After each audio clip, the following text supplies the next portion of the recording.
Bueno, muy buenas tardes, queridos amigos que no te la cuentan. Aquí nada más con las entrevistas, esta vez con un compatriota, el señor Fernán Bedizal. Fernán, ¿cómo le va? Muy buenas tardes, gracias por atenderme. Buenas tardes, padre, ¿cómo le va? Muchas gracias, muy contento de estar acá porque vamos a hablar de un tema para muchos desconocido, para mí también soy un neófito en este tema, así que vengo como alumno, como estudiante para aprender. Hago una presentación muy cortita, primero, de Fernando. Fernán es padre de 5 hijos, 18 nietos, ni más ni menos, licenciado en Administración de Empresas por la Universidad Católica Argentina, empresario, productor agropecuario, administrador general de la causa de Enrique Yo en el Vaticano, tema que ahora nos compete, y miembro de la Comisión de Promoción de Causas de Canonización Argentinas de la Conferencia Episcopal Argentina.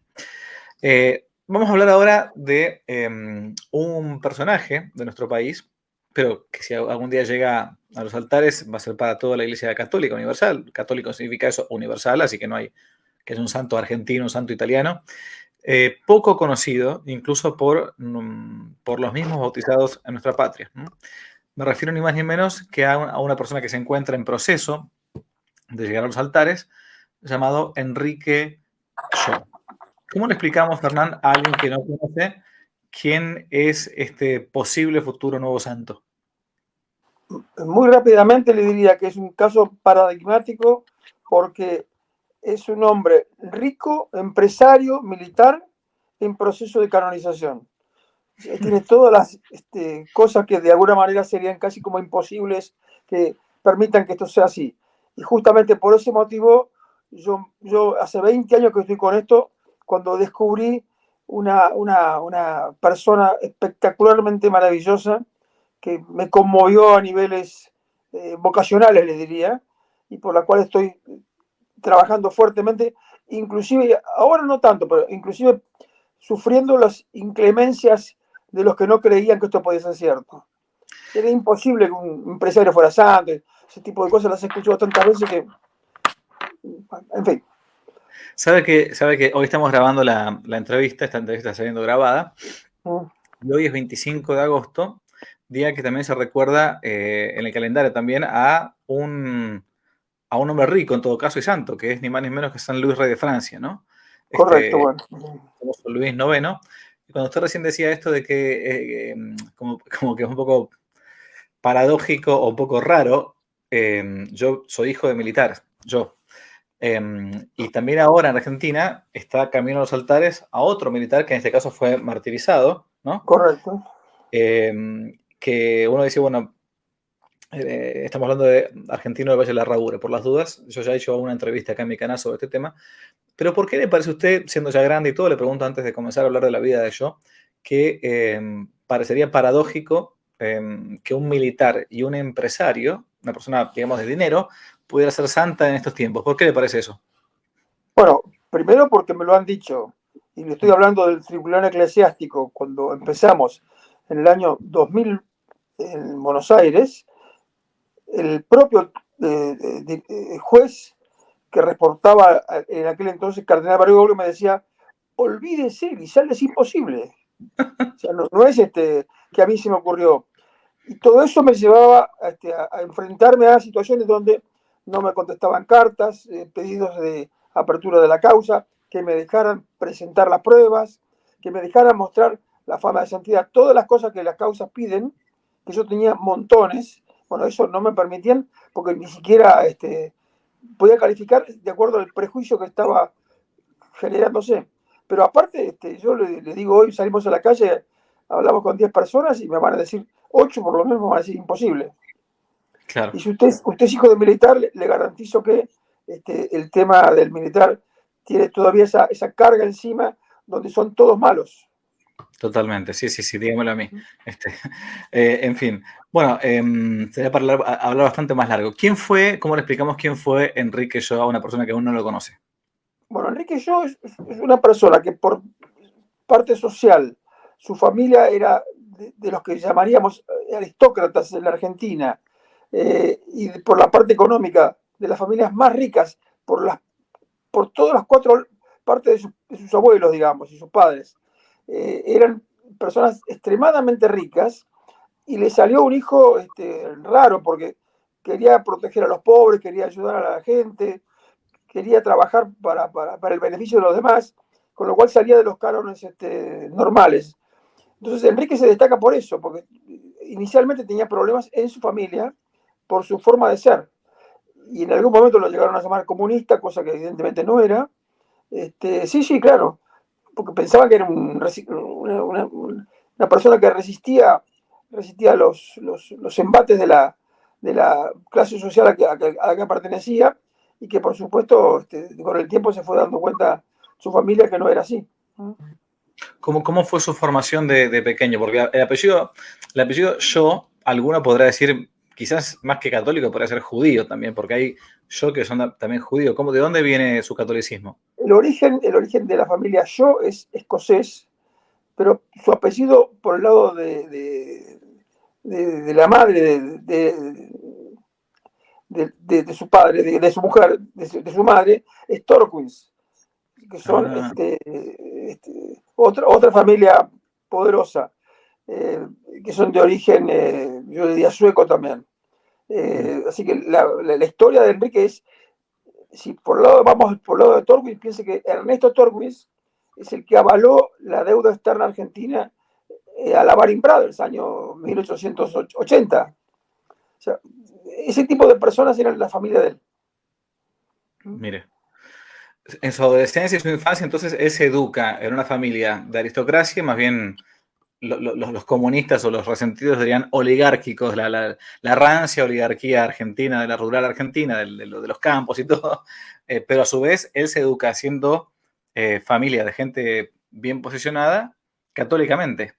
Le aclaro que todo lo que le dije respecto de la aristocracia, para mí no es así. O sea, No, sus estamos de familias acuerdo. eran así, Sí, pero de sí. ninguna manera era un tema criticable.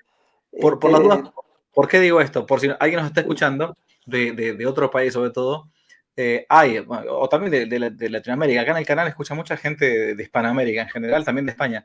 Pero es lo que decía recién don Fernán, que hay toda una especie de corriente, quizás en la teología, las últimas décadas, bastante asociada a lo que se conoce como la teología de la liberación, que plantea Correcto. que más o menos que para ser santo hay que ser pobre, ¿no? Y que los ricos sí o sí se van al infierno y que los pobres sí o sí se van al cielo.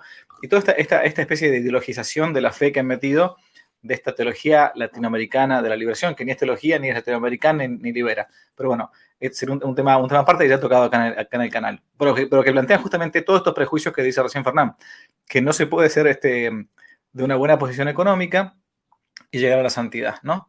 Cuando uno ve en los evangelios a, qué sé yo, a Nicodemo, a José de Arimatea, que nos encontramos al principio, gente que tenía buena posición.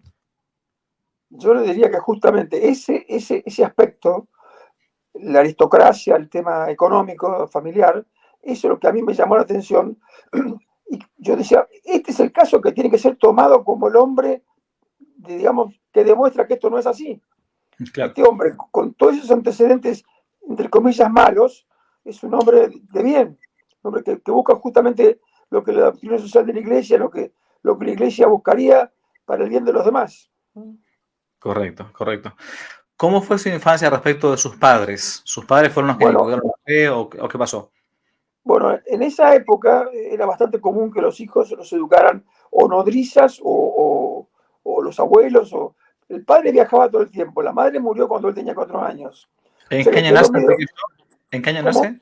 ¿En qué año nació, Él digo? nace en 1921, Uh-huh. la madre muere en 1925 Uh-huh. y el padre viaja todo el tiempo. El viaje del padre era por temas bancarios, financieros, a Europa, a Estados Unidos, y nunca estaba con los chicos, Enrique y su hermano Alejandro. Entonces a Enrique lo educa alguna señora que trabajaba en la casa, las llamadas nodrizas, alguna tía y un sacerdote, el padre Barrenechea, que era del Santísimo Redentor. Uh-huh. Le aclaro, él tenía un hermano que no hacía lo mismo que él y salió totalmente distinto. O sea, no iba a la iglesia. En fin. Enrique sí, pero bueno, ahí estaba la cuestión de quién lo dirigía y quién lo asesoraba, ¿no? O sea, una familia de pocos hijos para la época, pero más bien porque la mamá murió muy jovencita. Claro, la madre murió a los 4 años de Enrique, con lo cual, evidentemente, ese fue el gran motivo. El padre no se casó hasta mucho más adelante, cuando ya Enrique era grande inclusive. Ujú.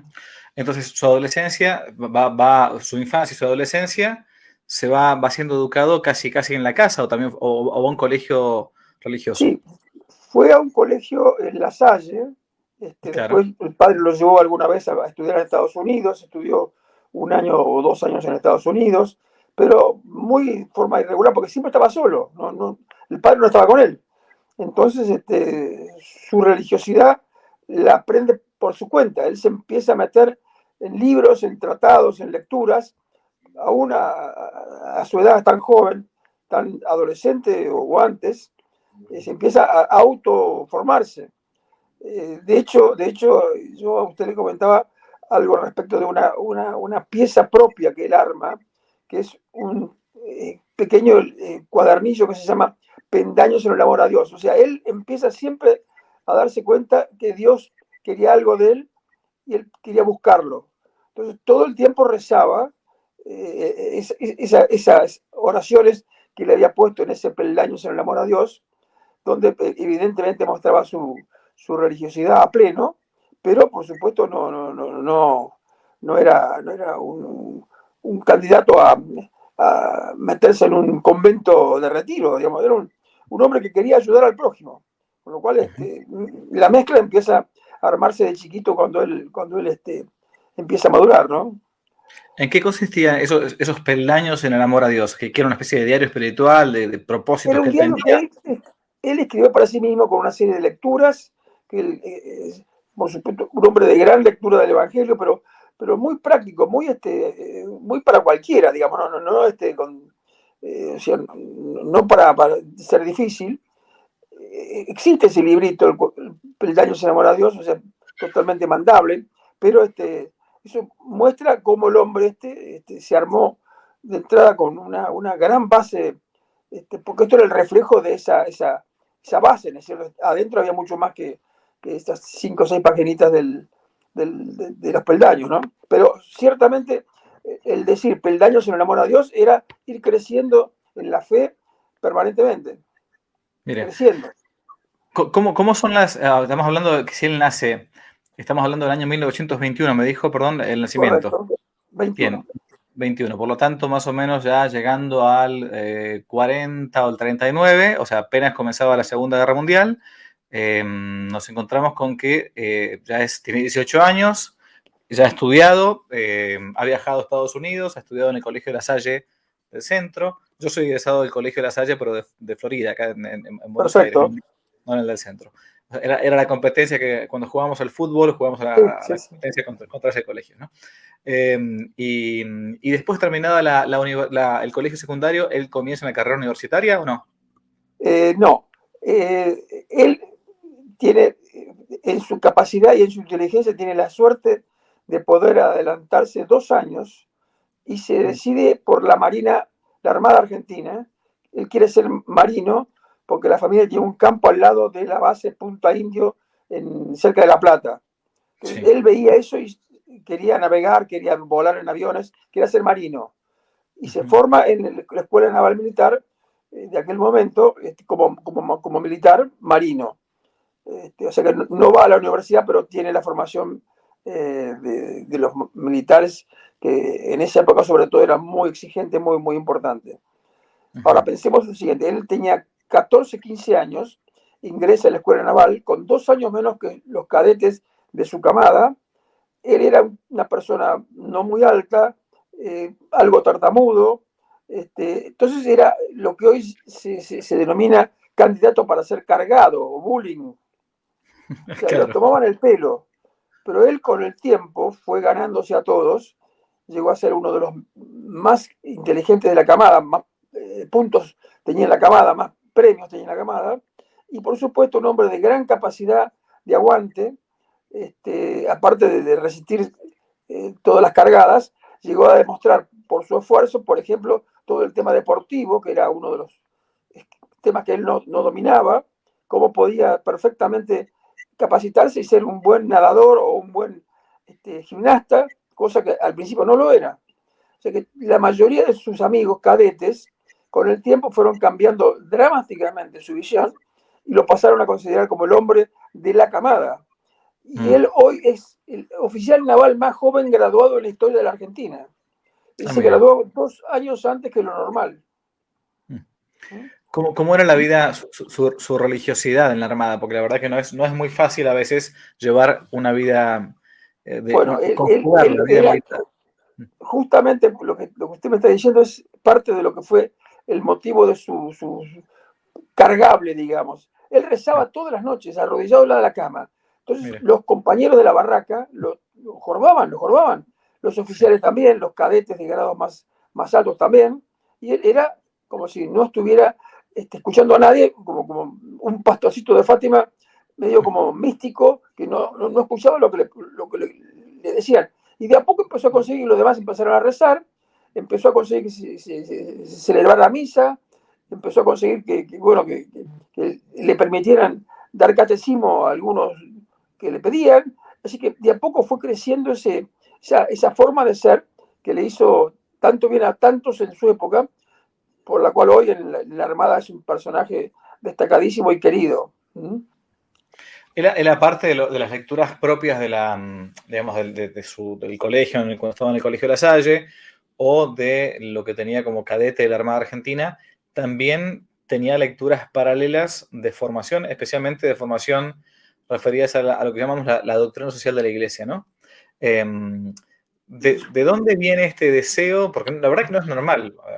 Primero, no es normal que un Totalmente. cadete, sea de la Fuerza Aérea, la Armada o el Ejército, tenga estas inclinaciones religiosas tan marcadas.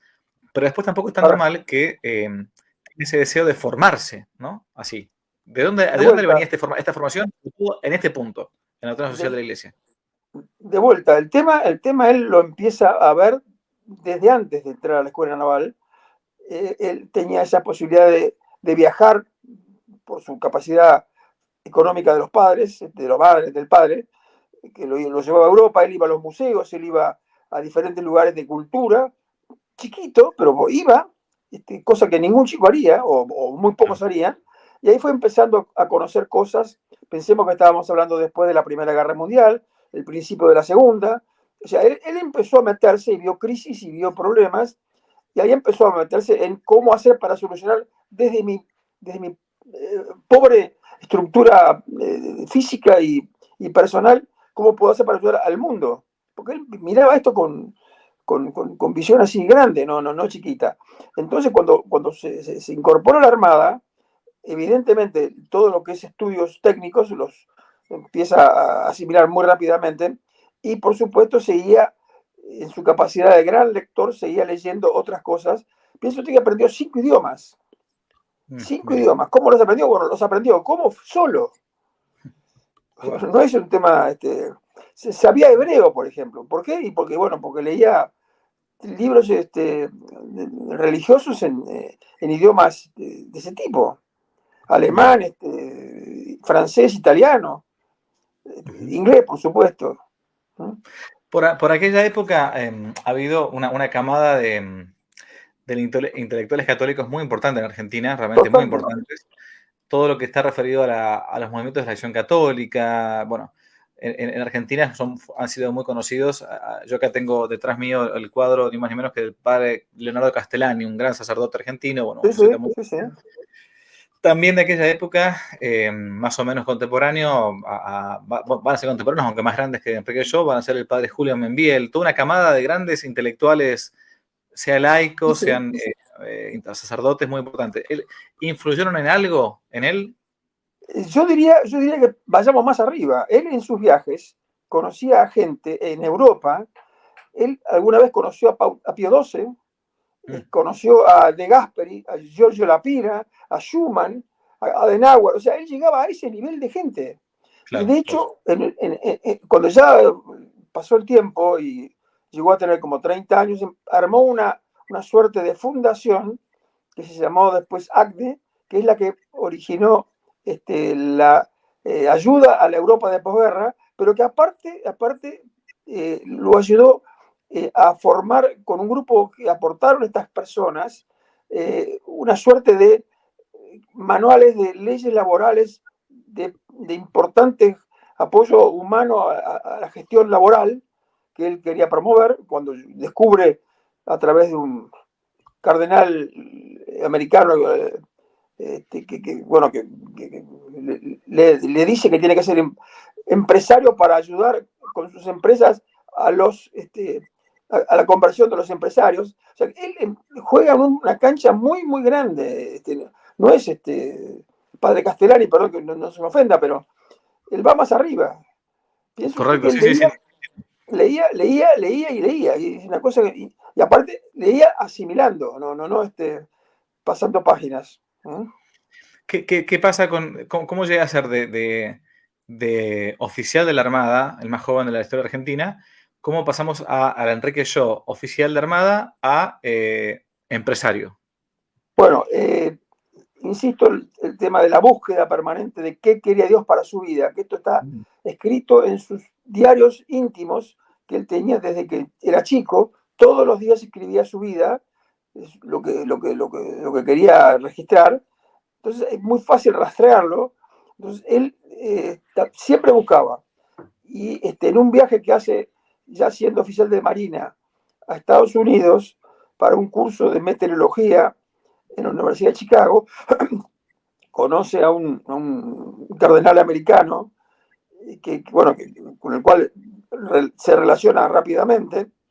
Y este cardenal, escuchando lo que él decía, que al final terminaba en que Enrique quería ser obrero, porque en el fondo quería ayudar a la clase trabajadora de las empresas de familia, y esto no lo miremos del lado del negativismo. Él quería ayudar desde el obrero porque él era dueño de la empresa, o dueño de las empresas.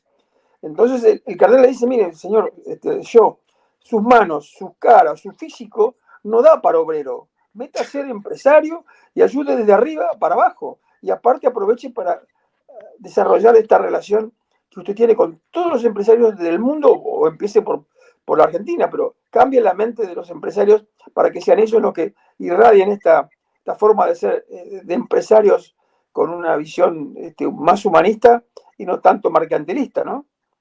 Claro, correcto. Y ahí es entonces cuando él decide entonces dejar la Entonces, Armada. Uh-huh. pide la baja, relativamente joven, teniente de fragata.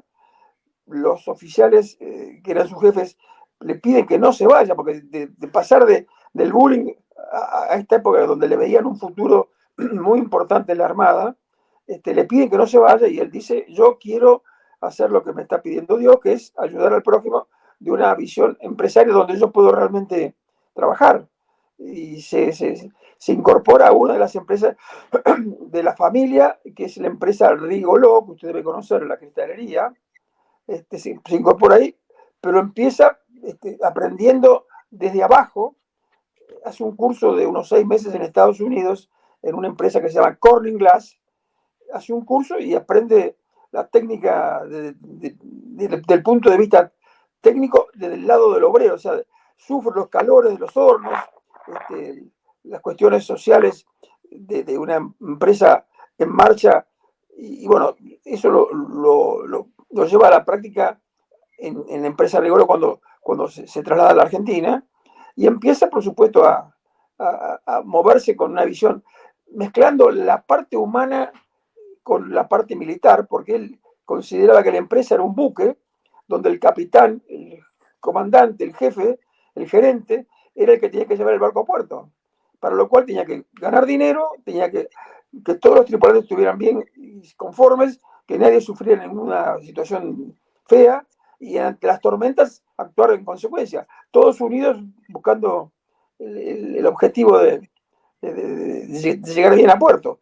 Pero todo esto, piense usted, dentro de un escenario donde hacía que la gente rezara, reuniones de directorio, empecemos con una oración, y piense usted en un mundo tan importante donde él estaba hablando con americanos, con europeos por temas específicos de sus empresas o de los bancos familiares. Entrar a una reunión de directorio y empezar rezando, piense, si ahora es raro, aquella época era rarísimo, pero él empezaba así y se lo aceptaban. Pero aparte se lo aceptaban porque el medio como que lo imponía. O sea, era un hombre que no tenía para nada respeto humano, lo que diríamos ahora, ¿no? Para nada, para nada. Y enfrentaba las situaciones con una naturalidad como como justamente como un santo, enfrentando los inconvenientes y las cosas duras que le planteaban, las situaciones que iban presentándose en el camino, ¿no? Piensa usted que los barcos tienen problemas, las empresas tienen problemas, los sindicatos eran todo un tema. Bueno, pero él, Por las dudas, estamos sí, hablando de un hombre que vivió apenas 41 años, porque exactamente, yo 41 años, morí en el año 62. exactamente, 41 años. ¿Por qué digo esto? Porque si uno lo pone en paralelo, digamos, en paralelo con otros personajes de su época que también intentaron, entre comillas, ser revolucionarios. Estoy pensando ahora que se me viene a la cabeza rápidamente alguien que es conocido mundialmente, el Che Guevara, por ejemplo. Sí, Una sí, familia totalmente aristocrática de San sí, Isidro, sí, acá en correcto. el barrio norte de Buenos Aires y todo, médico de familia importante, que en vez de hacer el camino de intentar elevar al obrero, intentar catequizar al empresario, etcétera, bueno, agarró un fusil y fue un terrorista, digamos, ¿no? Correcto. Del mismo origen, porque uno podría plantear más o menos muy parecido el origen. Ahora, ¿cómo se puede hacer buscando realmente el reino de Dios verdadero, primero el reino de Dios y después su justicia, después el resto viene por añadidura, y no buscar la añadidura por medio de un fusil, como hizo el Che Guevara? La gran diferencia entre dos personas, ¿no? Ahora, parece que cuando uno habla de yo, estaremos hablando de una persona que vivió como 80 años, pero reitero, vivió apenas 40 años, 41 años. Usted me comentaba antes de cámara que también incluso llegamos a hacer mención de la universidad famosa de Harvard, ¿no? Hizo curso en Harvard, sí, señor. Fue de los primeros Sí. argentinos que hizo cursos en Harvard. Claro, claro, no era una persona común, o sea, una persona normal de todos los días. Perdón, dígame, sí. No, siga, siga, porque, insisto, yo descubrí esto que estoy contándole muy rápidamente, pero lo descubrí metiéndome en cajas de papeles que iban a ser tirados porque nadie le estaba dando importancia. Todo lo escribía, tenía trabajos, libros, discursos, todo guardado, escrito a mano. Piense usted en 70.000 páginas. Mire. 70.000 páginas. Ese fue su legajo escrito. Entonces yo me metí en eso y yo dije, ¿qué es esto? Esto es una maravilla. Así que Era un tiempo, era un tiempo bastante, por las dudas, los que no son argentinos, era un tiempo pero muy convulsionado en Argentina. Estamos hablando también, incluso estoy recordando de memoria, pero entre el año 1946 y 1952 fue ni más ni menos que la primera presidencia de General Perón en Argentina, ¿no? correcto. Entonces, ¿cómo fue la relación de él? Porque seguramente algún problema tiene que haber tenido, porque algunos lo tildaban de comunista, como usted recién decía. Si mal no me acuerdo, en algún lado leí que hasta llegó a estar preso un tiempo, ¿no? Por alguna dificultad o acusado judicialmente por alguna cosa.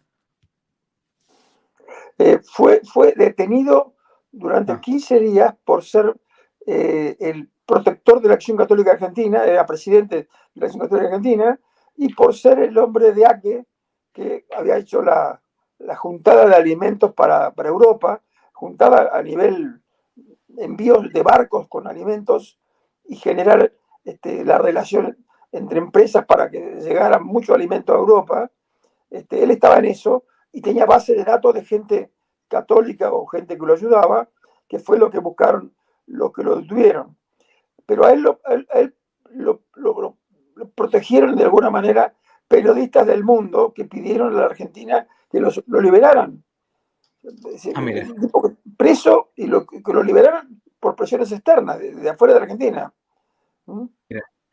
¿Cómo fue? En el año 55 fue la famosa quema de las iglesias, ¿no? Sí, El sí. segundo mandato de General Perón. ¿Cómo fue la relación? Porque estaba vivo en ese momento, estaba en Argentina. ¿Qué hizo yo en esa época? Bueno, en esa época yo estaba a pleno con la parte empresaria. En ese momento, piensa usted que su relación con Pío XII originó que a través de un amigo, Pío XII se entera de que había un argentino que estaba haciendo una especie de acción católica paralela que se llamaba la ALT, Acción, otros dicen apostolado en el lugar del trabajo, que era la acción católica en la empresa, que Enrique Yo promovía dentro de sus empresas. ¿Para qué? Para que la gente no tuviera que ir caminando a un lugar donde estaba la Acción Católica para hacerlo en la propia empresa. Bueno, Pío XII se entera por un amigo de Enrique y un amigo de Pío XII, el señor era el presidente de Alitalia, la empresa italiana de aviación, y le pide que le diga a este señor, a Shaw, que la cierre, que deje de crear entidades paralelas, porque siempre tenía que hacer a través de la Acción Católica o entidades reconocidas por la Iglesia. Piense usted que Enrique tenía 30 y pico de años, 32, 34, y le pide a este señor, de amigo de Pío XII, el de Alitalia, le dice que le consiga una entrevista con Pío XII. Y ya lo había visto, pero bueno, se va para allá, tiene la entrevista, y su señora, Cecilia, la mujer lo acompaña. La entrevista fue durísima, se pelea con Pío XII para que no le haga cerrar, y al final le dice, bueno, usted es el que manda, yo cierro. Ahora, yo le hago una pregunta, si hoy tuviéramos esta continuación, que estaba ya en varios países de Latinoamérica, no estaba solamente en 3 fábricas en Argentina, estaba en varios países en Latinoamérica ya, a través de sus contactos, sus amigos, abierta esta situación de la ALT. ¿Qué sería hoy del mundo si tuviéramos la ALT ubicada en las empresas? Yo he recorrido una de las empresas donde Enrique vivió su etapa de empresario y quedan los restos, porque queda una virgencita despintada, porque claro, como las familias de alguna manera han seguido involucrados, pero en otra visión de religiosidad, esto se ha medio como caído. Pero él ponía dinero inclusive propio para que esto fuera lindo, bien pintado, con flores, es decir, hasta ese nivel de... ¿Qué implicaba, perdón, Fernán, qué implica o qué implicaba para él que yo siempre cuento esta anécdota que una vez a ese gran escritor católico inglés que fue Chesterton, un converso del catolicismo, le preguntaron si él era un escritor católico. Y él dijo, no, yo soy católico, lo que pasa es que cuando escribo se me nota, ¿no? Bueno, ¿qué implicaba para él, para yo, ser un católico y además empresario? Bueno, porque uno no puede decir, bueno, solamente tenía una devoción o rezaban en el directorio, pero llevar adelante una empresa con la doctrina social de la Iglesia es bastante más que colocar una mera virgencita en un lugar físico visible de la empresa, ¿no?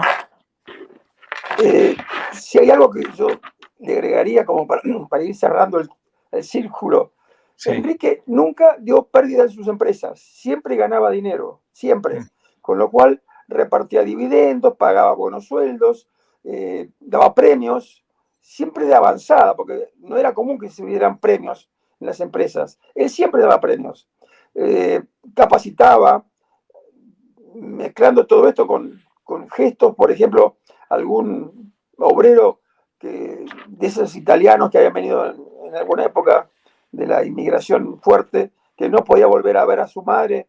Bueno, le inventaba un curso de vidrio en Italia o en algún lugar y le pagaba ese viaje para que fuera a capacitarse, pero de paso a que viera a la madre.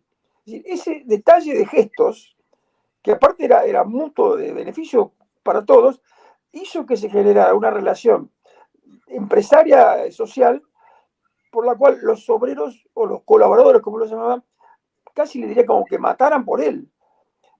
Piense algo más importante todavía, cuando se produce la revolución del 55 con la caída de Perón, el gobierno militar de aquel momento, el general Lonardi y Aramburu, deciden eliminar todo el tema sindical. O sea, la Argentina no podía tener más sindicatos, salvo las empresas de Enrique Shaw. Enrique Shaw no las elimina. Su relación con los sindicatos era de intercambio de discusiones y buscando el beneficio común y por supuesto con un respeto por la visión que tenían ambos, Enrique por un lado y la gente que trabajaba con él por otro. La mejor solución era tener un buen sindicato que protegiera los intereses de los obreros. Hay relatos de los hijos de Enrique Shaw que lo acompañaban a esas reuniones muchas veces en los fines de semana, a la fábrica, que tenía reunión con algún sindicato, y los chicos decían, mi papá me decía que esta gente lo ayuda a él para que si se equivoca, que cambie y haga algo mejor. Así que la visión de él era, y ojo, sobre la base de tener muy claro qué era lo que el mundo buscaba en materia laboral y en materia social, y lo traía para la Argentina y lo ponía en práctica. O sea, él decía y hacía. Mucha coherencia, mucha coherencia. Esa relación que yo mencionaba hace un rato con los grandes hombres de la democracia europea, Adenauer, Lapira y demás, generó un grupo de gente que él financiaba en la Argentina para que lo siguieran desarrollando acá en la Argentina. Y hay hoy en día algunos libros de 800 páginas de borradores de leyes que no llegaron a ponerse en práctica porque él muere, pero aparte porque después nadie siguió. Correcto. ¿Cómo llegan? Sí, perdón. No, y respecto a lo que usted me preguntaba de la religiosidad, piense usted que al mismo tiempo que esto ocurría, en esa capacidad que tenía él de ocupar los 24 horas del día o 36 horas del día, porque él no perdía un segundo, escribía libros, escribía tratados. Por ejemplo, uno se llamaba Eucaristía y Vida Empresaria. Wow. Se imagina el contenido de ese libro, ¿no? Es la misa en la empresa. La empresa es un altar donde el hombre se inmola como Cristo. Piense usted la analogía. Y ahí se ve claramente su visión digamos, bajando al llano la aplicación de un concepto como la Eucaristía, ¿no? Tan importante. Mire, ¿cómo llegan sus últimos años, sus últimos días, digamos? Porque muere muy Bueno, joven. Decía. yo creo que ahí hay un tema central que es su forma de darse cuenta de que su enfermedad era terminal. Él muere a los 41, pero a los 36, 37 se da cuenta que el diagnóstico es mortal, va a morir. Y él decide, y acá creo que es parte de esa heroicidad que se requiere en las causas de santidad, acá se muestra claramente. El hombre que resiste los dolores y no acepta medicamentos o no acepta calmantes. ¿Qué enfermedad tiene? Cáncer. Cáncer.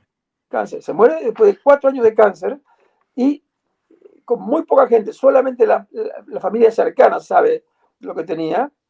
Él no hacía ningún tipo de manifestación o no demostraba que estaba enfermo o no demostraba que estaba con dolores, salvo alguna vez ya al final, donde la gente le dice, ¿pero qué te pasa? Porque él sufría dolores estando hablando en una reunión o en un encuentro y sufría dolores tan terribles que se doblaba. Bueno, eso después él se recuperaba, pero él decía que lo ofrezco por los demás. Mira. La verdad que ejemplar es poco. Y tenemos algún testimonio de los médicos cuando le decía que tomara calmantes y él dice, no, yo afronto. Y el médico que nos dio el testimonio nos decía, pero lo decía con una naturalidad como si estuviera diciendo, me tomo una pastilla y ya está, no aceptaba. Y los últimos 2 meses de su vida, había un médico que lo acompañaba permanentemente, pero no por pedido de él, sino por pedido de su médico de cabecera, que fue anotando su diario de cómo iba de a poco decreciendo su capacidad, a pesar de que seguía mostrando su firmeza, ¿no? Muy lindo relato del médico Y pienso usted que sus últimas palabras fueron, no sé de dónde se ordenó sacerdote, pero hace unos años yo fui un día a la Universidad Católica y a la Facultad de Teología, donde está el seminario, sí. Y el padre Gali me dice, que me conocía por una relación que yo tenía con otro sacerdote, me dice, Fernán, venga que le digamos una cosa. Y me lleva a los lugares donde estaban las camas, los dormitorios o las grandes salas de los sacerdotes que estaban en estudios, en seminaristas, y me dice, ve estas estufas. Estas fueron las estufas que donó Enrique. Sus últimas palabras fueron, quiero que los seminarios tengan estufas. Ahí estaban las estufas como 50 años después de su muerte. Mire, impresionante. Mire. Bueno, esta es la vida de Enrique Yo. Usted está adelante con el proceso de la beatificación para que él llegue finalmente a la gloria de los altares. ¿Cómo está el proceso? ¿Cuándo comenzó? Y y cómo continúa, digamos, ¿no? Bueno, este proceso, yo le aclaro que no soy abogado, no soy una persona de una religiosidad como Enrique yo, o sea, soy tipo normal, digamos. Voy a misa, me confieso, en fin, hago todo lo que se debe hacer, pero este proceso empieza en el año 1999 por pedido de un amigo de Enrique yo que fue, en ese momento ya era el cardenal Mejía. El cardenal Mejía, de alguna manera, molesto porque nadie se ocupaba de presentar la causa para su tratamiento, un día se enoja a nivel retar a la gente que estaba a cargo de la ACDE, de la Asociación Cristiana de Dirigentes de Empresa, y le dice que es una vergüenza que estaban olvidándose de este hombre que iba a quedar en el olvido cuando había tanto por contar o por compartir. Bueno, eso genera una reacción de alguna manera buena, pero toda gente mayor que lo conocía, en fin, pero incapaz de llevar adelante una causa, hasta que, bueno, me meto yo por pedido de alguna de esas personas, pero yo no estaba convencido de que fuera el que me tenía que ocupar, porque yo no sabía tampoco del tema, no era abogado, y aparte yo pensaba que Enrique yo era el típico caso de el santurrón, yo le decía así, santurrón que repartía lo que los demás producían.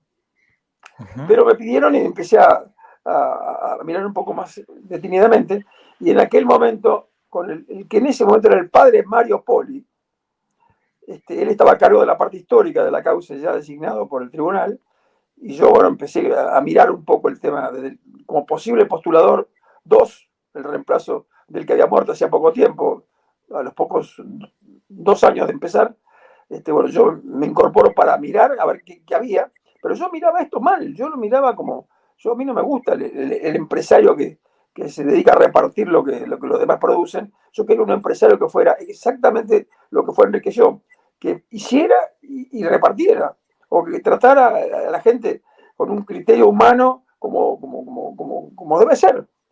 Así que íbamos con el padre Poli en aquel momento a recorrer las empresas de Enrique yo. Él miraba todo lo que pudiera de actas o de libros o de testimonios de personas que en ese momento vivían muchos respecto de temas religiosos en fin, o que pudieran servir para la causa. Y yo miraba la parte que a mí me interesaba, que era la parte del empresario, que ganaba plata siempre, que pagaba buenos sueldos, que tenía las leyes laborales en práctica permanentemente, el hombre de avanzada, el hombre de Harvard.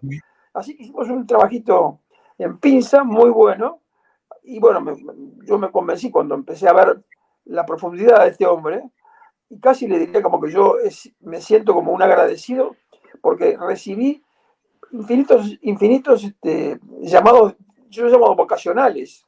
Para mí esto es una vocación. Y Mira. ciertamente, al mismo tiempo recibía montones de reacciones negativas porque mucha gente me decía, vos estás loco, estás perdiendo tiempo, ¿para qué? Santo empresario, olvídate. Y ni le cuento los personajes que tenían que aprender, ¿no? Así que en algún momento hubo de tirar toda la basura, de retirarme, pero bueno, esto fue cada vez más fuerte y cada vez más fuerte, y hoy en día estoy, diría como, pensando que cuando yo muera va a ser santo Enrique yo. Me va a permitir Dios quiere que sí. el Señor que llegue al final del proceso.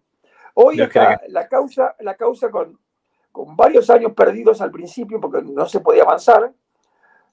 Bueno, hicimos la diócesis de Buenos Aires 11 años, podíamos haberlo hecho más rápido, porque había tanto material que la verdad que se perdió tiempo.